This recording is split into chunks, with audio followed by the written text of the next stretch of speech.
Agro Record Amapá. Oferecimento Sistema OCB. Somos o cooperativismo no Amapá. No programa de hoje, vamos mostrar o impacto na produção de grãos causada pela paralisação imposta pela Justiça Federal. Como estão vivendo os produtores rurais e qual a expectativa para o futuro do agronegócio no estado. O seu Agro Record Amapá está começando.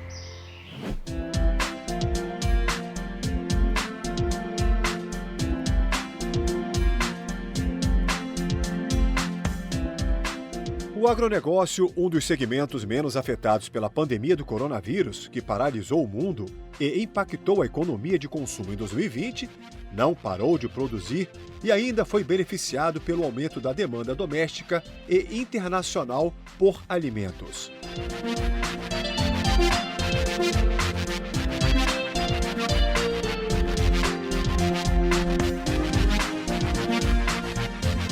De acordo com as projeções da Confederação da Agricultura e Pecuária do Brasil, a CNA, o valor bruto da produção agropecuária em 2021 deve atingir 941 bilhões de reais, crescimento de 4,2%, quando comparado a 2020. O momento é de boas expectativas e oportunidades para investimentos e modernização do campo.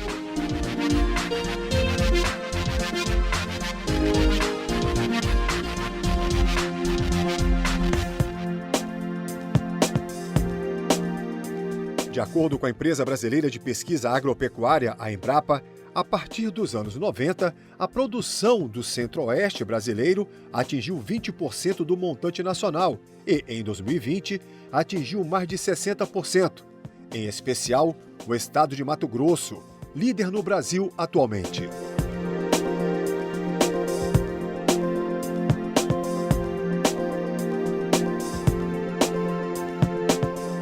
Mas enquanto produtores de grãos das regiões Centro-Oeste e Sul do Brasil comemoram as previsões de safras recordes para este ano, aqui no norte do país, a previsão não é boa, para não dizer péssima.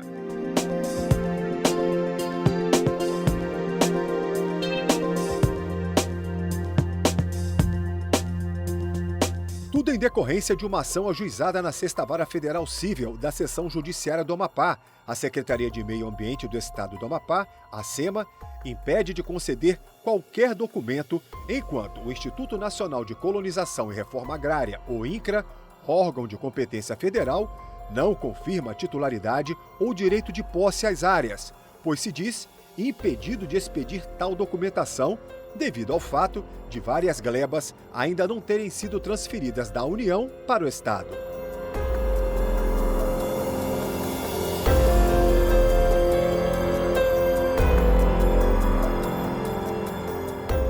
O caso foi parar em Brasília, na mesa da ministra da Agricultura, Tereza Cristina, onde uma comissão composta por representantes dos produtores rurais do Amapá, governo do Estado, discutiu a situação.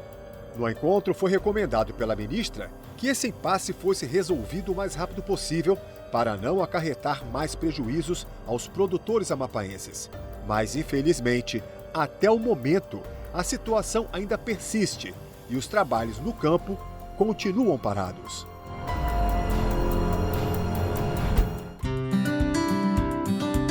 O Amapá possui 75% de sua área coberta pela floresta amazônica, sendo conhecido como o estado mais preservado do Brasil, dado que 72% de seu território encontra-se dentro de áreas de preservação ambiental. Conversamos com o procurador do estado, Wellington Almeida, e ele explicou o porquê da paralisação do plantio de grãos no Amapá. A questão da paralisação de parte do plantio de soja e milho aqui do estado do Amapá, dentre outros grãos, teve origem mais ou menos em 2018, 2019, com uma decisão da Justiça Federal, que determinou que o órgão ambiental fizesse a revisão de todos os processos de licenciamento desses agricultores. Logo na sequência, já no ano passado, se não me engano, o Supremo Tribunal Federal declarou inconstitucional a LAU, chamada LAU, que era a Licença Ambiental Única, que era uma espécie de licença criada aqui no estado do Amapá, para que esses produtores, agricultores, pudessem plantar. Ela criava uma espécie de caminho mais facilitado para isso.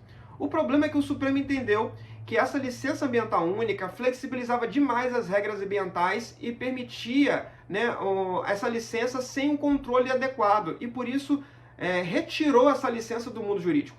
Sem a licença ambiental, esses produtores tiveram que paralisar suas atividades, sob pena de cometerem crimes ambientais por estarem plantando sem licença ambiental. Né? Outro problema, na verdade, que ocorreu foi que, ao revisar os procedimentos, a Secretaria Estadual do Meio Ambiente deparou que a maioria desses produtores não tinham títulos de posse ou de propriedade das suas terras. Eles haviam, a maioria deles, apenas um protocolo de regularização fundiária no INCRA. Aproximadamente 80% desses produtores estão nas terras do Instituto Território Federal ainda, nas terras que hoje ainda são da União. E para isso, somente a União pode regularizar eles, o Estado não pode fazer esse tipo de regularização, né? Inclusive também por determinação da Justiça Federal. Logo na sequência dessa decisão, o Estado tentou de diversas formas. Nós reunimos com o Ministério Público Federal, Ministério Público Estadual, com o INCRA, com o IBAMA, para tentar construir um termo de ajustamento de conduta que permitisse esses produtores requererem suas licenças ambientais, e aqui não mais a LAU, mas o licenciamento ordinário, que chama, o procedimento comum mesmo, e enquanto eles se regularizassem, eles pudessem continuar plantando. Mas o problema é que não foi possível se chegar a um consenso, e algum desses produtores, especialmente uma associação, duas associações, entraram com processos judiciais tentando liminares na justiça. Eles até conseguiram essa liminar, mas então o Supremo Tribunal cassou essas liminares, entendendo que, mais uma vez, elas eram inconstitucionais e que eles, de fato, têm que se submeter ao procedimento ordinário. Ele falou que o governo do estado apresentou proposta para sanar o problema, mas foi rejeitada pelos produtores. O Estado, nesses processos, e aqui é importante pontuar isso, tentou de diversas formas trazer uma solução. Nós propomos a eles, aos produtores que entraram com esses processos, que eles tivessem licenças provisórias e ao longo de 1 ano eles iriam se legalizando. Mas os produtores não aceitaram essa proposta. Né? Eles queriam uma autorização para plantar sem nenhuma condicionante ambiental. Infelizmente isso não é possível, né? Isso envolve contaminação de rios, agrotóxicos, várias questões que não podemos simplesmente deixar plantar, e em 2022 se verifica algum tipo de condicionante ambiental. Devido a esse impasse, não foi possível chegar a um acordo, e hoje, né, após essa decisão do Supremo, nem mesmo esse acordo mais seria possível. No que tange a questão fundiária desses produtores que ainda não têm título, o Estado tem tentado, junto com o INCRA e com a União, agilizar esses procedimentos. O Amapá Terras tem feito a transferência das glebas para a mão do Estado do Amapá, e uma vez de posse dessas terras, o Estado vai poder fazer regularização fundiária. Os órgãos federais aqui no Estado não estão conseguindo fazer essa regularização. E o que nos resta agora é que esses produtores requerem suas licenças no órgão ambiental. Pois se fala muito em omissão do Estado, o Estado não está fazendo nada, mas até onde a Procuradoria do Estado tem ciência, somente um desses produtores requereu sua licença ambiental. Somente um. E esse um produtor, ele está numa terra quilombola, então há um procedimento de licenciamento, infelizmente, diferenciado para ele, porque ele está numa terra quilombola. Né? Mas os outros, sequer requerimento há. Então qual é a licença que nós vamos dar, que o Estado aqui, o órgão ambiental vai dar, se não há sequer um requerimento na Secretaria? Né? Com a liminar, que houve a última, começou a chegar uns requerimentos para cumprimento da liminar, e não há pedido da licença ordinária ainda. Mas a gente espera que tudo isso seja solucionado da melhor forma possível. Né? A SEMA está preparando uma cartilha, ensinando mesmo, como faz o licenciamento ordinário comum, para que o mais rápido possível essa solução, né, muito lamentável, seja resolvida. E da parte da Procuradoria-Geral do Estado, nós estamos dando todo o apoio jurídico que a SEMA precisa, para que ela possa, o mais breve possível, tendo os pedidos dos produtores, poder entregar essas licenças ambientais a eles. Para o presidente da Companhia de Docas de Santana, o engenheiro Edival Torque, essa longa paralisação no plantio de grãos no Amapá não acarretou somente prejuízos aos produtores, mas também provocou uma queda significativa na balança de exportações do estado. A gente trabalha com minério hoje que não é o nosso foco, né? Depois que o porto caiu, o porto privado de minério, nós tivemos que trazer o minério para dentro da companhia para dar movimentação para a companhia, para o Estado. Mas a nossa companhia está voltada mais exportação de grãos, tanto do Centro-Oeste como a nossa produção local. As empresas que estão dentro da companhia, nós temos 2 empresas, Ciaporte e Caramuru, elas se prepararam para isso, elas estão guardando isso, porque elas movimentam os grãos do Centro-Oeste, que eles trazem do Centro-Oeste, mas o foco deles é a nossa produção local. O que aconteceu? De 2013, que eu estava na companhia na época, houve um recuo nessa proposta e nessa esperança de que a nossa produção de grãos aumentasse. E que os projetos deles, de uma certa forma, foram paralisados ou congelados por um tempo, até que a nossa produção tenha satisfatoriamente dados, números, para que eles montem as suas esmagadoras e dê sequência a essa exportação. Vamos falar em números. Esse prejuízo, o que representa para a companhia hoje essa paralisação? Bom, falar de números é muito complicado, porque não se tem ideia de quanto estaria produzindo hoje. Nós fizemos um navio em 2015 de soja e tinha essa ideia na época que a cada ano isso viesse dobrando. O que aconteceu? 8 anos depois, nós estamos produzindo menos que 2015. Então, hoje era para estarmos exportando 6 a 8 navios de soja e temos talvez voltando à produção de 8 anos atrás. Isso é um prejuízo muito grande para o Estado. A gente sabe que a mineração não é vocação. Mineração, ela exaure. Então, daqui a pouco tempo, como já exauriu o manganês, o minério de ferro vai exaurir. E produção de grãos, ela não exaure, nós vamos sempre precisar. É o futuro. É o futuro. Todo mundo sabe disso, né? Infelizmente, o nosso Estado, devido a vários fatores, evidente, principalmente não ser dono da terra, que é uma segurança jurídica, hoje nossa produção caiu muito, né? Ninguém está acreditando, os empresários estão, alguns saindo, desistindo, né? E a gente precisa que tenha uma solução urgente para que o nosso Estado volte a produzir. O senhor, como gestor, qual é a solução que o senhor vê para o problema? Produzir. Se a gente for trabalhar com produção do Centro-Oeste, é muito pouco, inviável, por exemplo, esmagadora. Se o produto entra vindo do Centro-Oeste, ele vai pagar o ICM quando entra no Estado. Aí você vai trabalhar esse produto, né? Vai agregar valor nele e vai exportar. Quando exportar, vai pagar ICM de novo. Ou seja, se tem 2, então ele fica inviável. Se nós não tivermos produção local, nós não vamos avançar. Nós vamos ficar trabalhando com minério, com porto que não tem vocação para minério e está mais voltado para a produção e exportação de grãos.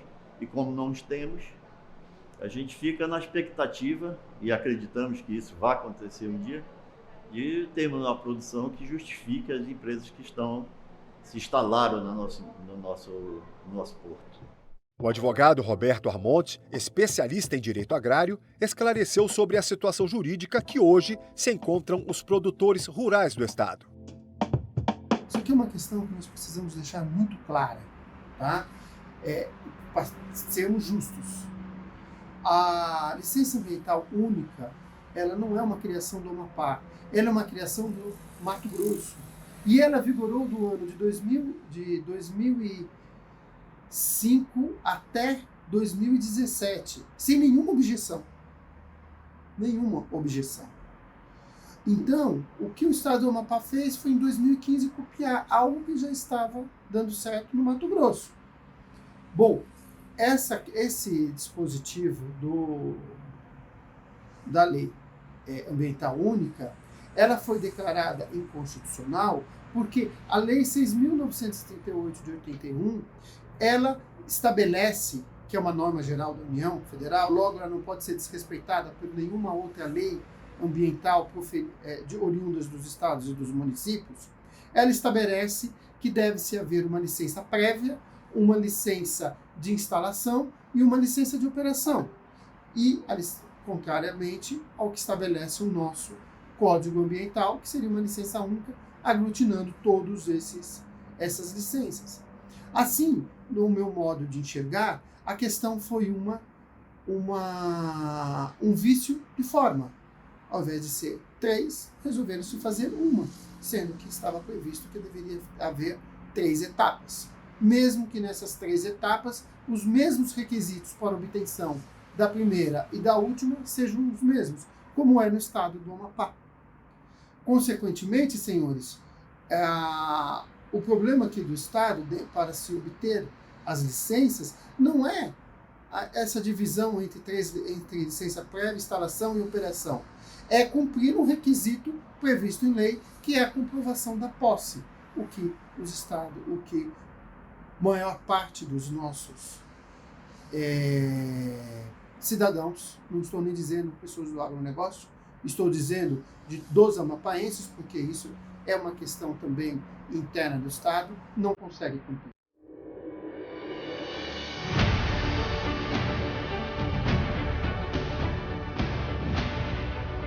O plantio de soja no estado do Amapá teve início em 2011 e em 2012, com a implantação do terminal graneleiro, entra no circuito produtivo da soja.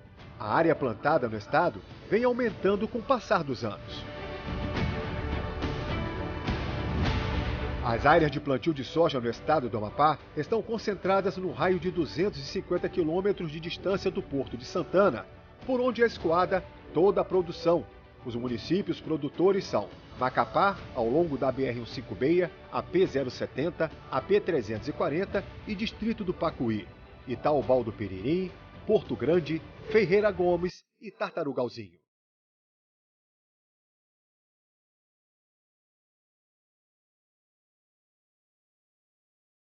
A produção de soja no Amapá estava em constante crescimento. A produção esperada para a safra 2018 era de 61.600 toneladas. Porém, em função da redução na produtividade, a produção na safra 2018 foi de aproximadamente 58 mil toneladas.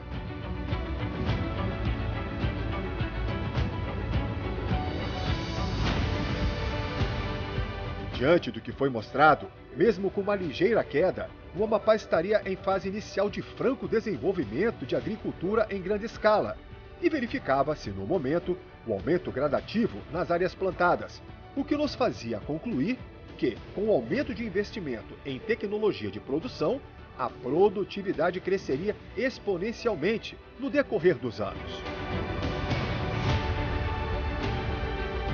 Mas a realidade foi totalmente outra. Mais uma vez, a questão fundiária impediria o crescimento do agronegócio no estado.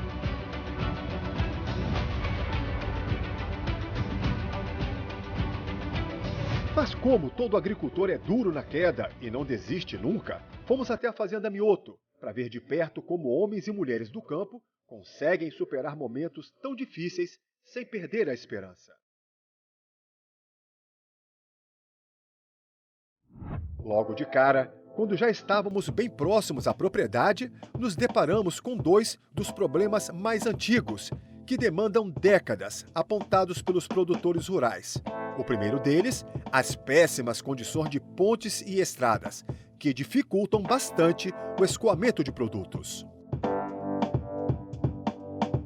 Um dos gargalos da produção agrícola em nosso estado é o setor de logística. Esta ponte de madeira, por exemplo, ela tem que suportar um caminhão carregado de grãos com 70 toneladas de milho, de soja ou feijão calpi. Mas nada disso seria necessário se esta ponte, que está só esqueleto, estivesse pronta. O segundo...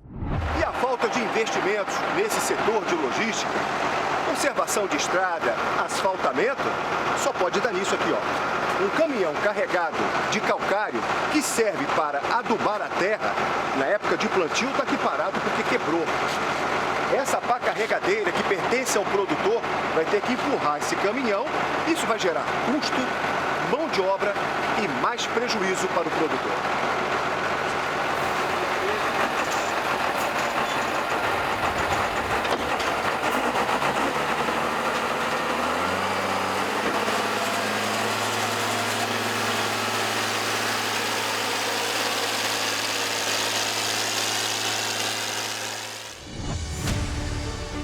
Ao chegarmos na fazenda, fomos recebidos pelo Igor, um jovem agricultor de apenas 22 anos de idade. Ele perdeu o pai em agosto de 2020. Gilberto Mioto era muito querido na comunidade. Ele morreu enquanto trabalhava em sua propriedade. O agricultor foi atacado por abelhas e levou mais de 200 ferroadas dos insetos. Com a morte de Gilberto, Igor teve que assumir a responsabilidade de administrar a fazenda, cuidar de toda a família e, ao mesmo tempo, enfrentar muitas dificuldades. Meu pai faleceu em agosto do ano passado, dia 2 de agosto, ele faleceu trabalhando aqui nessa mesma área, poucos metros daqui do galpão, na esperança de plantar aqui nessa área ainda. A gente plantou, mas em áreas arrendadas aqui no estado, assim, áreas de amigo tal, assim, que estava parada, eles cederam para a gente plantar, que estava aberto, no caso. E aqui mesmo eu estava preparando para o plantio esse ano, no caso, que como ele veio a falecer, eu que vou plantar a primeira vez aqui na sede esse ano. Primeiro plantio aqui. E por uma infelicidade teve esse impedimento, né, da justiça. Como é que você vê isso, Igor? Então, esse impedimento da justiça foi o maior problema que eu me vi aqui no estado do Amapá. Eu, no meu caso, como produtor rural agora. Além de assumir uma coisa que eu não fazia antes, que era administrar a propriedade e tudo mais. Que você não dominava. Não dominava antes, só a parte mais operacional. E aí eu assumi no meio de um caos total de licenças cassadas, perseguição, tudo mais. Aí a gente se viu no meio de um caos e sem poder plantar, sem poder trabalhar, com feito um investimento muito alto já. E um gasto também enorme, sem poder plantar.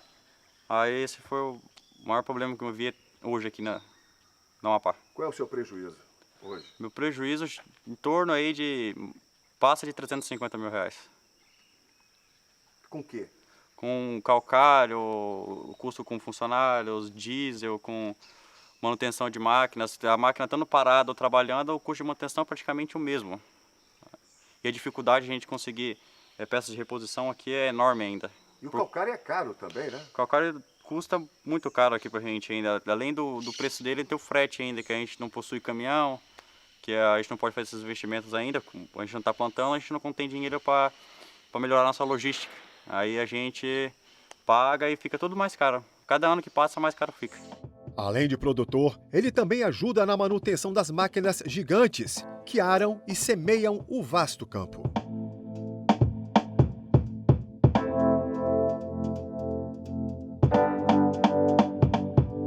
Com a paralisação da produção, projetos foram interrompidos. Um deles, a construção de um galpão para beneficiamento e armazenamento de grãos. Apesar da juventude, Igor sabe muito bem onde quer chegar. Afinal, sua escola sempre foi o campo. E o mestre, seu pai. O sonho do meu pai era plantar toda essa área, tá tudo funcionando bonito, fazendo investimentos anuais, tudo certo. Então é seguir a vida como era no sul, né? Seguir a vida como todo agricultor, todo produtor aqui sonha. Sempre plantar, colher, todo ano e tocar a vida pro resto da vida aqui no estado, né? Fazer de um estado desse cada dia melhor. Estado e propriedade, vida do pessoal, vida da comunidade em si também. Sempre o sonho sempre foi evoluir, sempre desenvolver, ver o estado desenvolvido. O sonho do meu pai era ver o estado desenvolvido. O porto funcionando bom, que por sinal já estão querendo ir embora do estado por falta de produção aqui, por impasse de licenciamento. Você está pronto para dar seguimento a esse sonho do seu pai, não? Pronto, ninguém nunca está para uma situação que aconteceu como aconteceu comigo, né? O pai faleceu trabalhando aqui na propriedade, trabalhando em cima da área que vai ser plantada esse ano.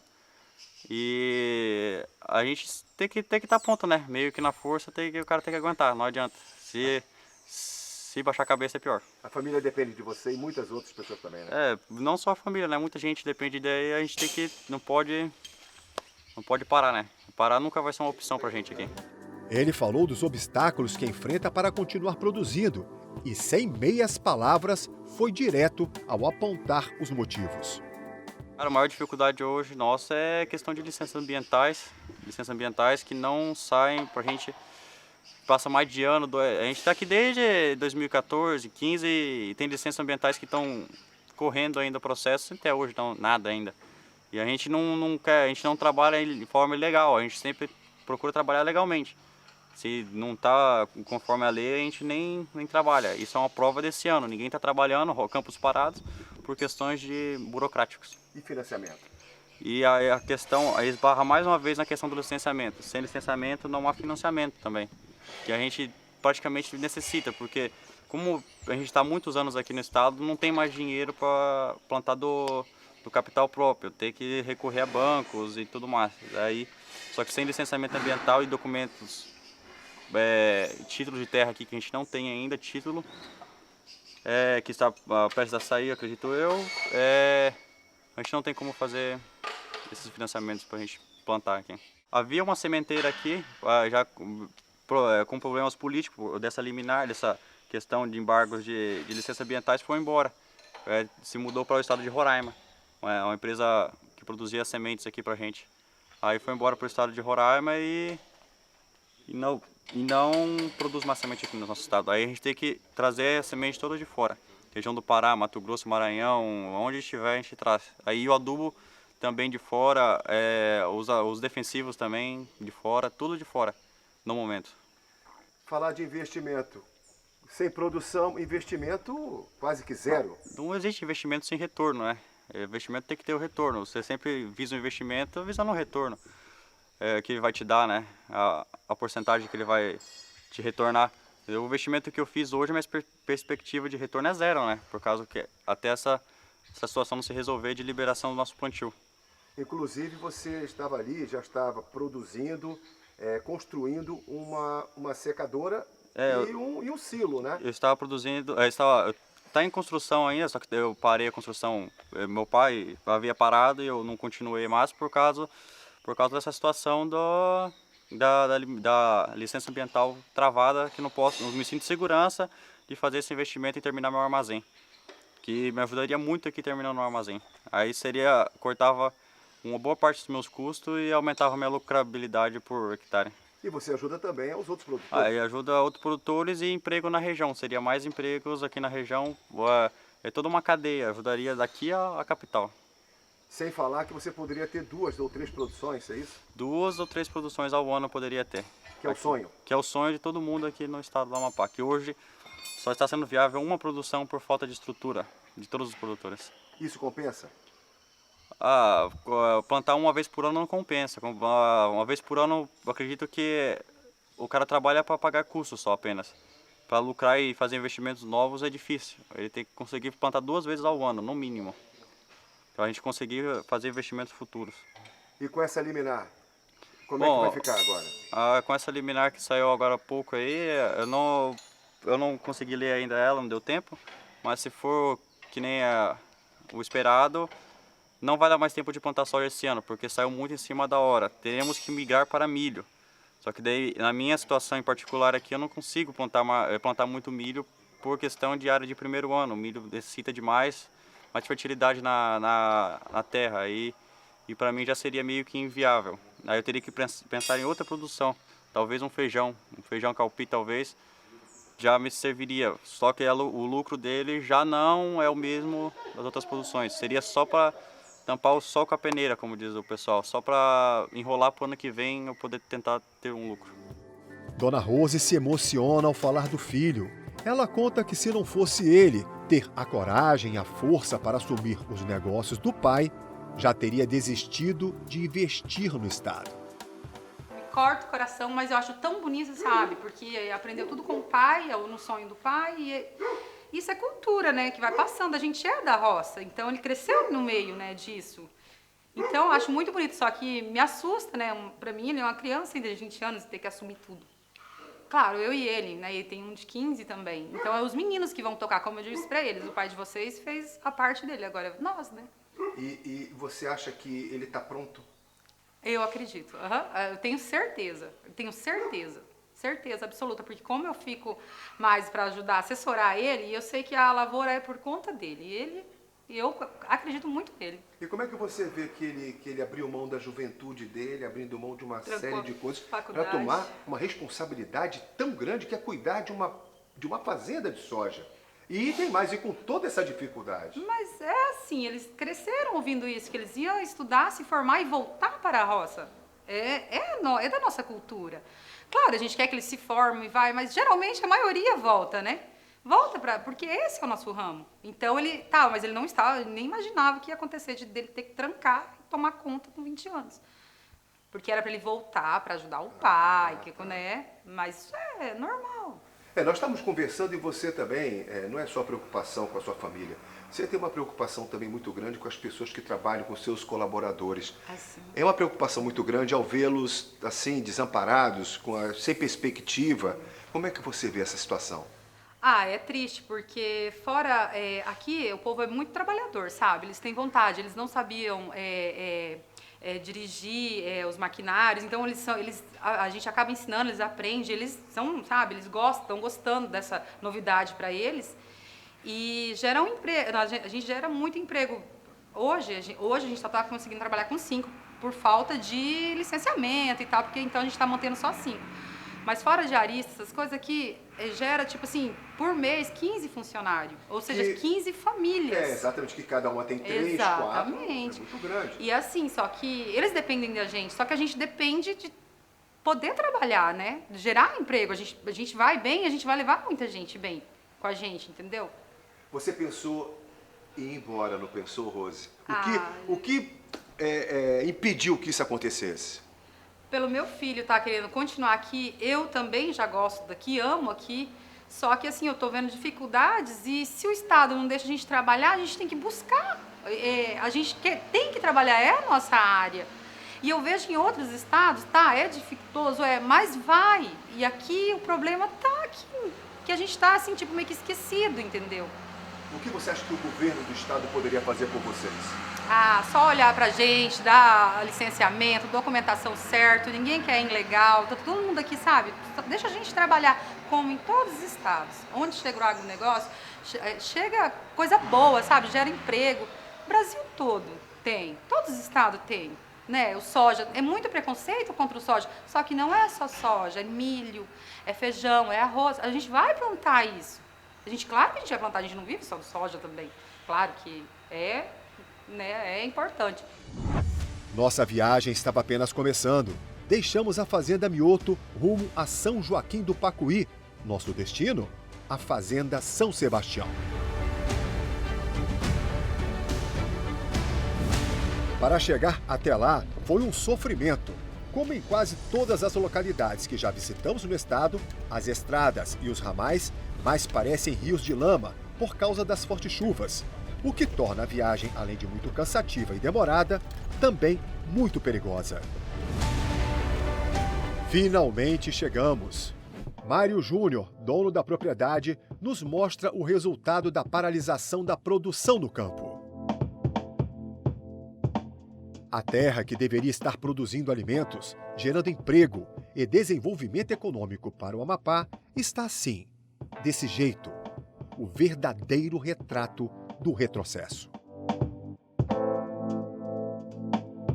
Fomos descansar, afinal, o dia seguinte ia ser longo. O sol foi nascendo devagarzinho entre as nuvens carregadas de chuva na Fazenda São Sebastião.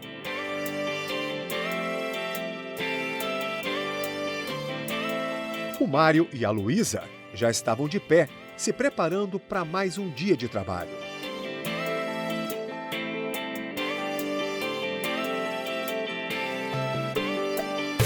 A luta de Mário para dar uma vida melhor à sua família sempre foi dura. E ele conta por quê.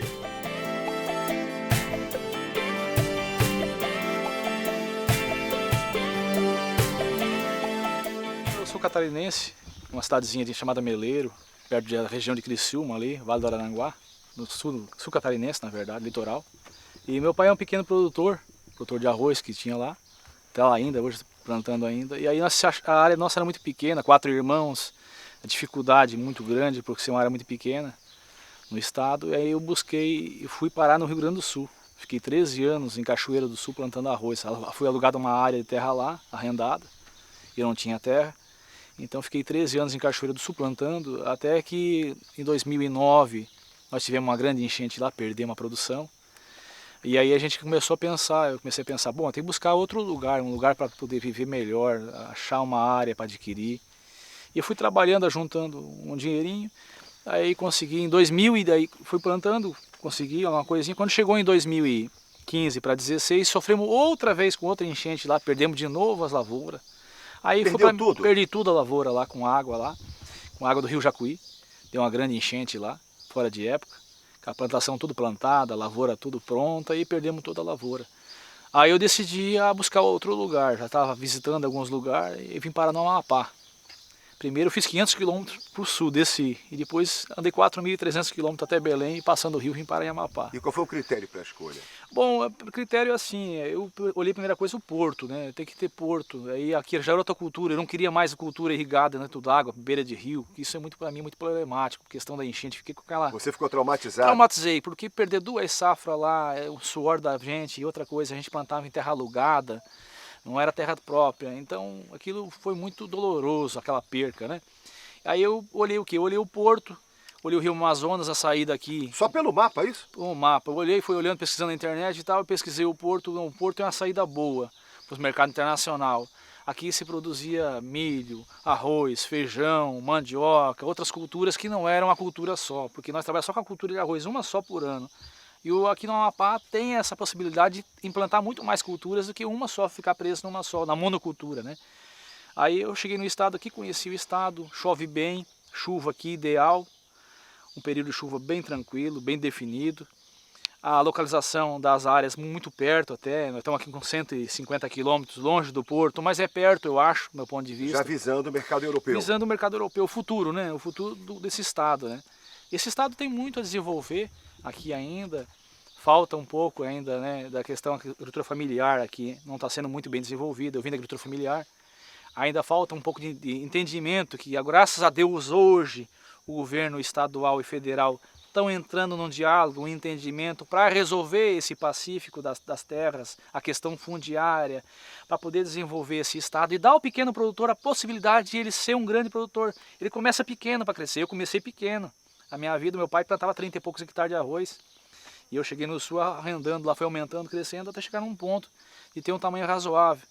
Eu consegui vir aqui e adquirir aqui no Amapá uma propriedade aqui, nesse estado, o estado que eu dedico para mim, como vai ser o resto da minha vida, vai ser aqui, a minha família, meus filhos. Eu adotei esse estado para a minha vida, né?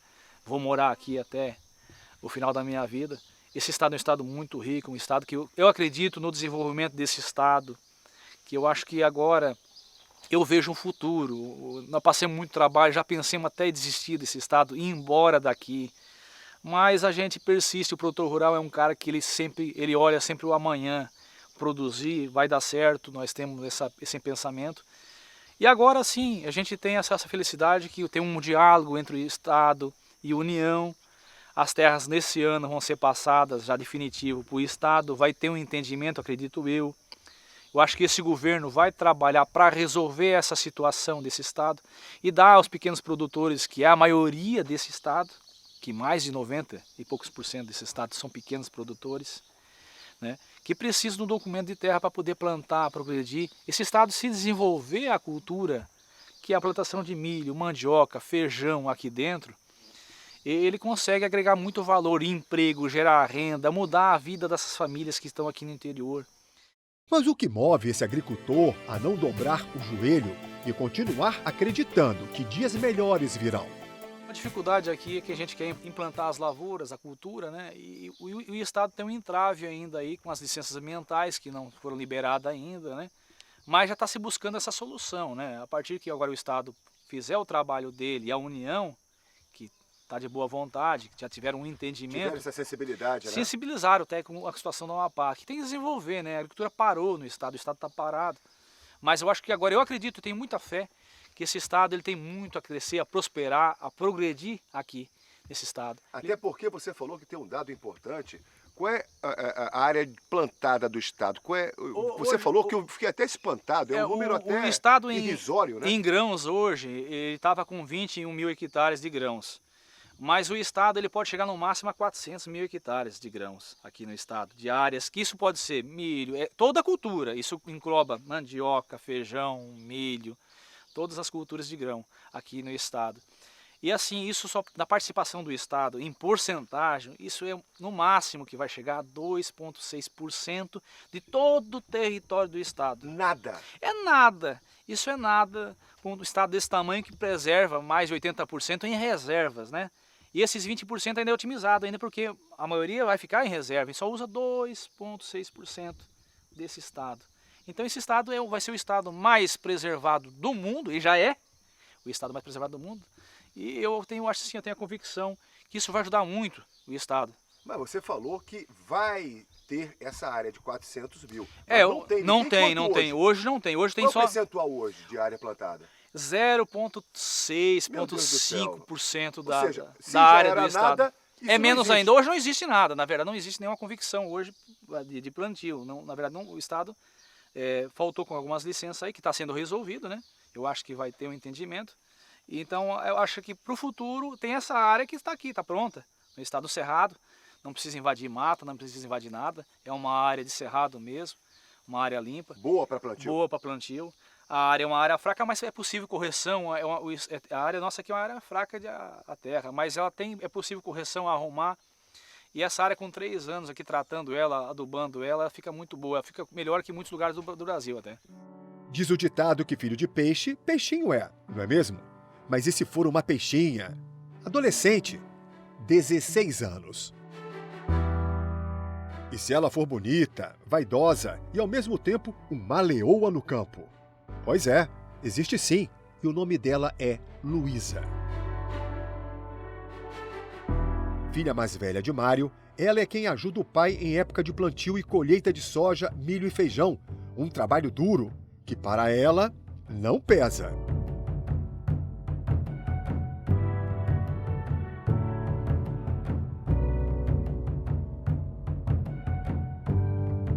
Olha a Luísa aí arando a terra, dirigindo esse trator enorme.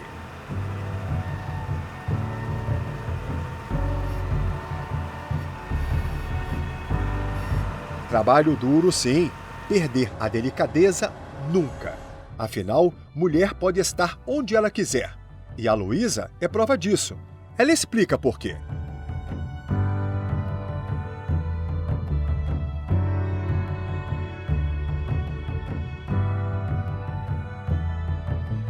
Então, eu nasci no campo, né? Minha vida toda é aqui, na roça.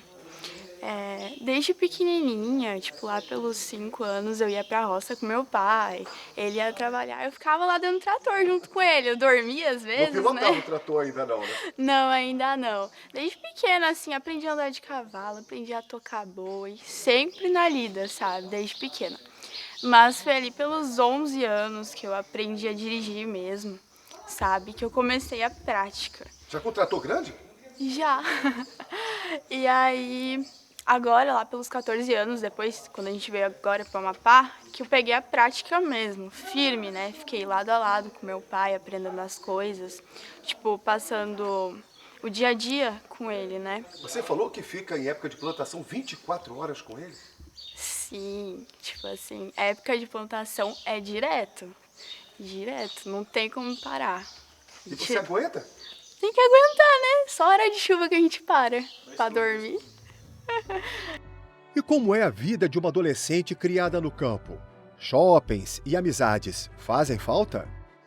Eu sinto um pouco de falta, de sair com amizade, ir pra festa, porque hoje em dia adolescente, né, todo final de semana é uma festa, alguma coisa assim. Eu sinto falta, com certeza, mas eu ponhei em primeiro lugar minha família e o trabalho. Então, eu me dedico a isso, sabe? Essas coisas, porque essas coisas não dão futuro, né, no momento, então tem que focar no que dá futuro. Então, me dedico a isso, sabe? Aí, quando dá tempo de ir pra cidade, sair, aí eu aproveito, né, claro. Mas não é com tanta frequência, né? Não é a mesma coisa se eu morasse na cidade. As pessoas se espantam com uma jovem bonita como você tá no campo, meu Deus do céu, dirigindo trator, cuidando de terra. As pessoas se espantam quando você fala? Algumas sim, eles ficam nossa, tão nova, já sabe dirigir trator, já sabe cuidar das coisas. Tem uns que realmente se espantam, apreciam, né? A jovem agricultora deu um recado para quem ainda não entendeu a importância da família na vida das pessoas. Olha, eu quero seguir os passos do meu pai, né? Então eu quero continuar o que ele começou aqui. Eu quero crescer também, ajudar assim, sabe? Crescer bastante aqui. E o curso que você quer fazer? Eu quero fazer agronomia, com certeza, né? Porque, tipo assim, é uma área que eu gosto. E porque, tipo assim, o meu pai, ele não estudou, né? Meu pai só fez o fundamental. Então, eu quero fazer isso também por ele, sabe? Não só por mim. E o conselho, e se você pudesse dar um alô para os jovens, que conselho seria esse?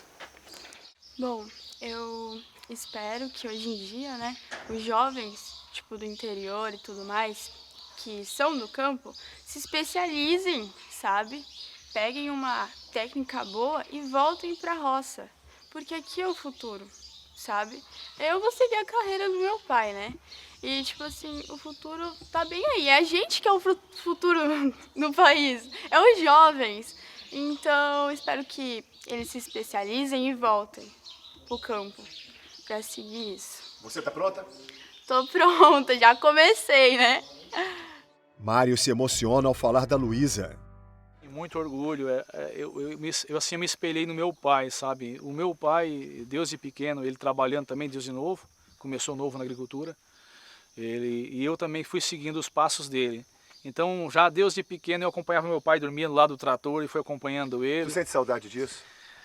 Sinto, mas eu levo meus filhos agora do meu lado e eu faço a parte do meu pai, né? Então o que ele fazia comigo eu faço com meus filhos. Eu levo eles no trator, eu ensino, explico, faço lá trabalhar, lá tá trabalhando junto, ajudando, né? Mas a saudade é grande, né? O tempo passou, mas a gente sente saudade, sim. E a sua esposa também é uma companheira que sim, apoiou tudo, né? Sempre apoiou desde o começo, né? A gente saiu já de um estado para o outro, lá para o Rio Grande do Sul, veio para cá, sempre junto, apoiando. Nós casamos novo, bem novinho também. Eu casei com 19 anos, ela tinha 16 anos de idade, né? Até hoje estamos juntos, 20 e poucos anos de casado, já estamos aí, 21 anos. Então, e ela sempre acompanhando do meu lado, forte e firme. E a gente está aqui, lutando nesse estado para fazer esse estado um estado melhor, né? Então, preparado para isso, para esse estado, para ajudar esse estado a desenvolver. E você falou que a sua filha, ela vai se formar justamente para ajudar no setor, ela quer né? seguir, agora ela está terminando o 3º ano, quer seguir agronomia para seguir os meus passos, né? Me suceder na seção familiar, né? Então é difícil alguém achar que a mulher vai assumir uma propriedade, né? É a mulher no campo, né? Trator, mas ela quer assumir, ela quer fazer agronomia. Gosta disso, gosta disso aí. Ela se dá melhor no campo do que lá em casa nas panelas. Lá ela não gosta de jeito nenhum, ela não gosta muito de casa, mas aqui na roça ela vai bem.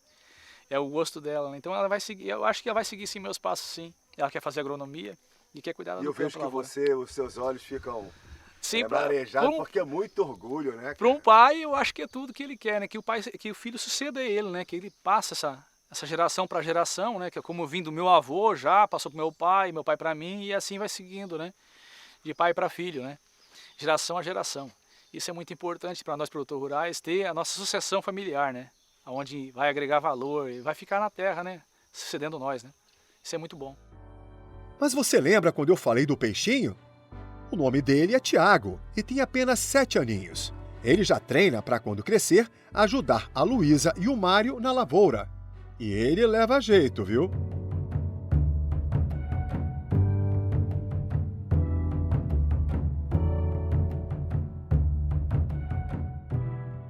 Saímos da fazenda para visitar comunidades do entorno da propriedade. Nosso objetivo era saber como a atividade agrícola influencia no modo de vida das famílias da região. Como agricultor aqui na comunidade, a gente sente muita dificuldade, né? Primeiro, a questão dos produtores de soja, a gente se sente bem entre a gente, a conversa nossa com ele, né? Se ele se para tudo, como eles são produtores de soja, são empresários, então gera emprego para a gente, ajuda nós aqui um pouco, colocar o pão na mesa, e com certeza essa aí, a questão de adubo, eles trazem, a gente compra dele, fornece também, aí parando e para tudo, dificulta um pouco a agricultura do nosso lado também. Como é que está a vida de vocês hoje? Hoje está mais, a dificuldade está mais, porque até com a ajuda tanto do governo estadual como federal também não tem ajuda de nada, financiamento para a agricultura não tem, está tudo parado. Antes tinha o PPI, agora não existe mais, parou tudinho, então a dificuldade é muito grande a questão da agricultura aqui.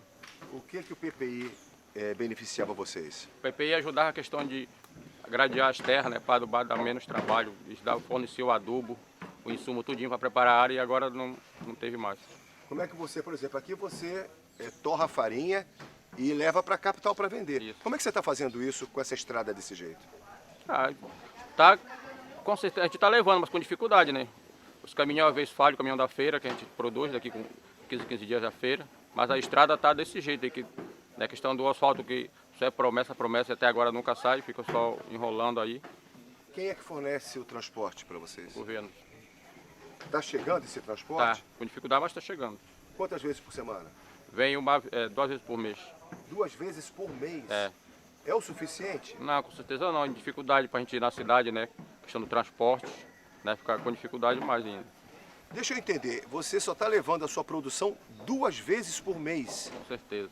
Ou seja, e o restante do mês, o que é que você faz com a sua produção? A gente fica aqui esperando, né? Para que chegue nessa data. É? É. Quer dizer que a farinha fica estocada aqui esperando que venha o caminhão? Isso, da feira para a gente buscar. Você não tem transporte próprio? Não, próprio? tem transporte próprio, não tem. Quem tem, leva. Quem não tem, fica guardando aí. Tá, qual é o horário que vocês saem daqui para levar o produto para as feiras? A produção vem pegar aqui, o caminhão pegar de tarde, dia de sexta, quinta-feira, para vender, vende quarta, para vender na quinta. E a gente vai no ônibus transporte coletivo, pagando passagem, sai 2 horas da madrugada para chegar às 6 horas da manhã em Macapá. Tá, vocês vendem na feira lá, né? Lá a feira é de terça e quinta-feira? Quinta-feira, é. Então quer dizer, como é que vocês ficam lá nesse período de segunda para terça? Ficam lá sem alimentação, sem nada? A gente vai para casa de parente, a gente fica na casa de parente. Terminou de vender produção uma vez, na terça-feira, a gente vai para casa de parente e retorna na quarta. Dorme e vem embora. Já o Sebastião fez um agradecimento aos produtores de soja, que mesmo com todas as dificuldades, foram fundamentais para que a atividade de farinha na comunidade não parasse de vez. Foi essa relação entre a mandioca, eles e nós, que fez a gente crescer essa amizade mais, né? Porque quando dificultou a soja para eles, mas favoreceu a mandioca para nós, né? Aí a gente teve já essa oportunidade de se conhecer mais e começar a negociar sobre a compra da mandioca, né, deles. E qual é a maior dificuldade você como agricultor do Pacuí? A nossa maior dificuldade aqui do Pacuí é maquinário. A gente não tem apoio do poder público, né?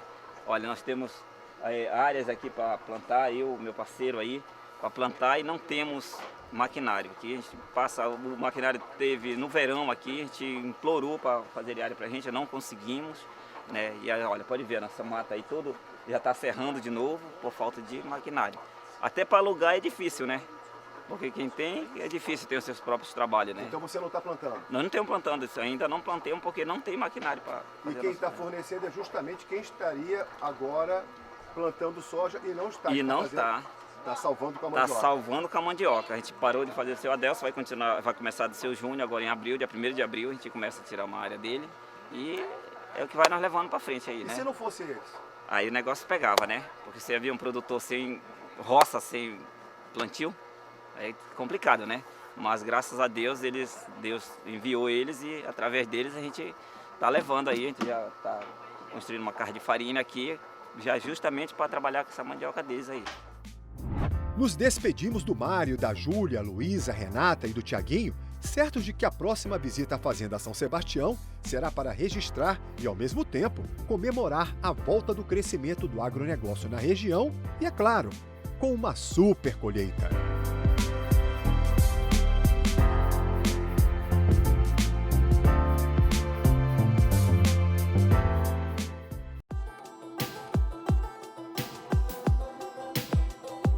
Viajamos até a Fazenda Norte Sul, localizada na rodovia AP-070.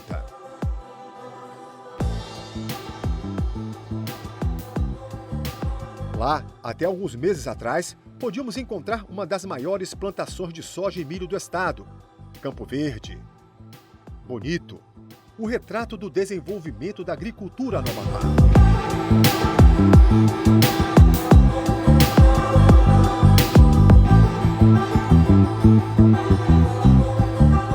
Hoje, esse é o cenário. Lavoura deserta. Máquinas que plantam e colhem o progresso, paradas ao relento. sem nenhuma expectativa de voltarem a produzir alimentos.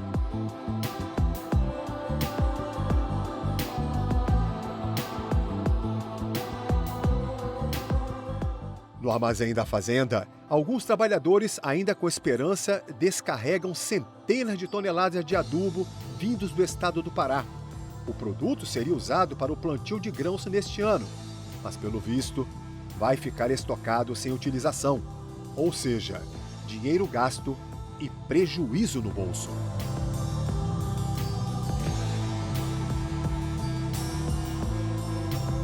O gerente da fazenda expressou seu sentimento sobre essa situação que envolve a paralisação de produção de grãos no Amapá.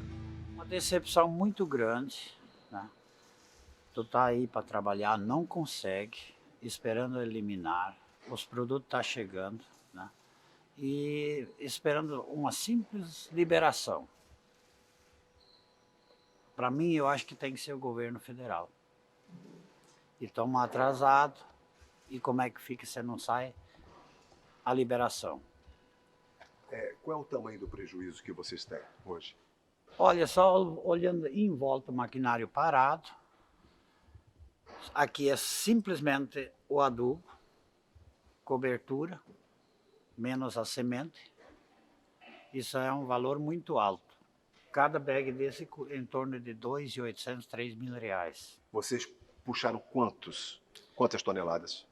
Até agora veio 400 toneladas. Nossa, um valor altíssimo, somado a R$3 a tonelada? E esperando uma liberação para vir mais 400 toneladas.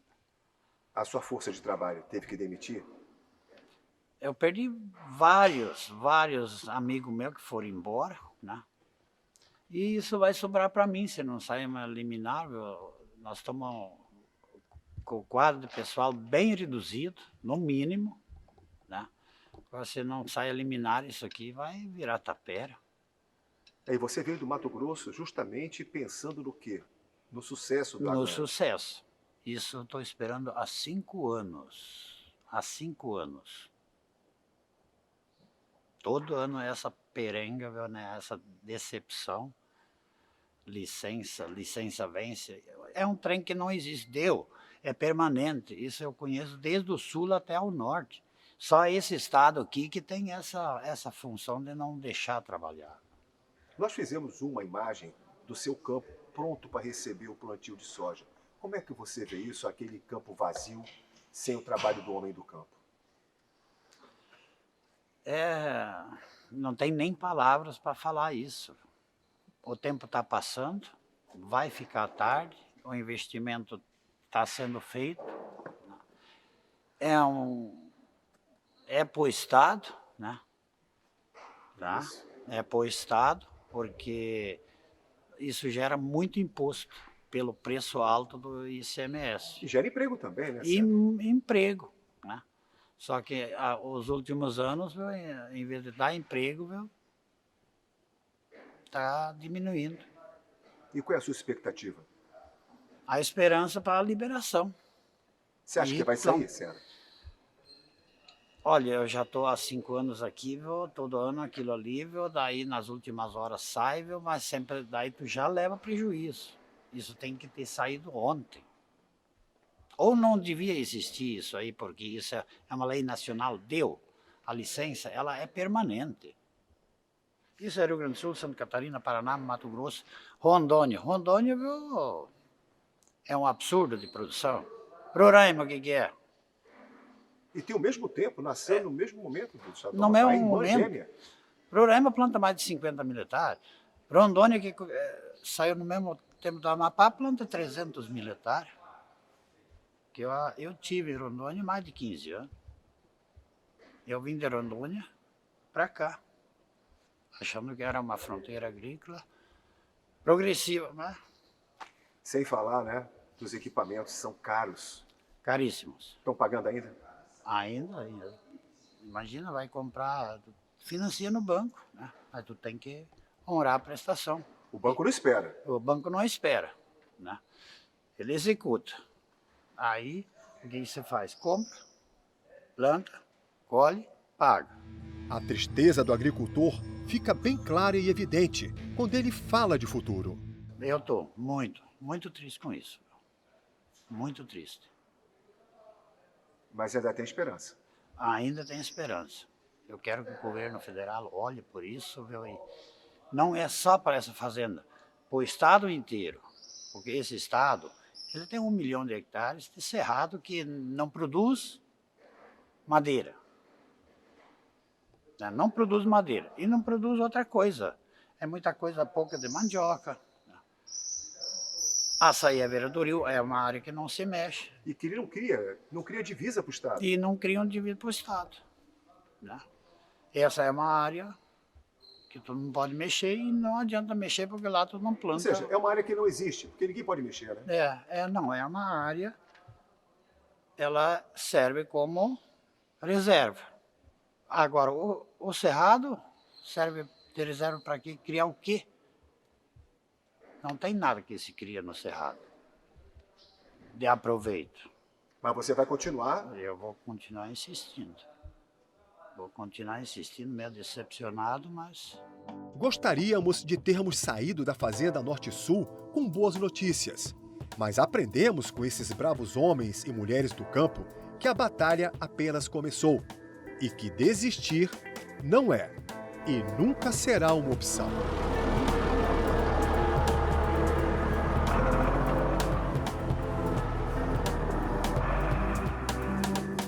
Enquanto as nossas autoridades não tiverem a consciência de que o agronegócio ainda é uma das poucas alternativas de desenvolvimento para o nosso estado, o Amapá ainda vai ter que se contentar com recursos oriundos do governo federal, emendas parlamentares e o povo, com a dura realidade da tão conhecida economia do contra-cheque.